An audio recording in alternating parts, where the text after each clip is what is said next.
2025-26-27 সালটা হবে data driven world অথবা ইনফরমেশনের ওয়ার্ল্ড। এই সময়টাতে আপনার কাছে যত বেশি ইনফরমেশন থাকবে, এই ওয়ার্ল্ডটা আপনার জন্য তত বেশি অ্যাক্সেসিবল থাকবে। একটা জিনিস চিন্তা করে দেখেন, সামনের সময়টা কিন্তু খুব কঠিন। এখন ওয়ার্ল্ড ওয়ার 3 হোক আর না হোক, বিশ্বে কিন্তু কোথাও না কোথাও যুদ্ধ অথবা এই পরিবেশ বেঁধেই আছে। তো আমাদের বাংলাদেশের কথা বললে বাংলাদেশের গভর্নমেন্টাল এরিয়া খুব একটা বেশি ভালো না এখন। সামনে নির্বাচন, নির্বাচনের পরে কি হবে আমরা কেউ জানি না কিন্তু। আমাদের এখানে করোনার প্রভাব আস্তে, আস্তে বাড়া শুরু হয়েছে, ডেঙ্গু বাড়া শুরু হয়েছে।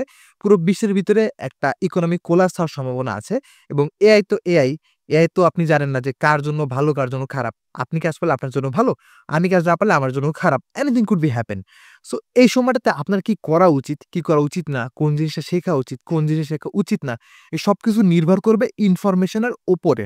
আপনার কাছে ইনফরমেশন থাকলে তখনই আপনি জানতে পারবেন যে হ্যাঁ, এইটা আমার জন্য ভালো, এইটা আমার জন্য খারাপ।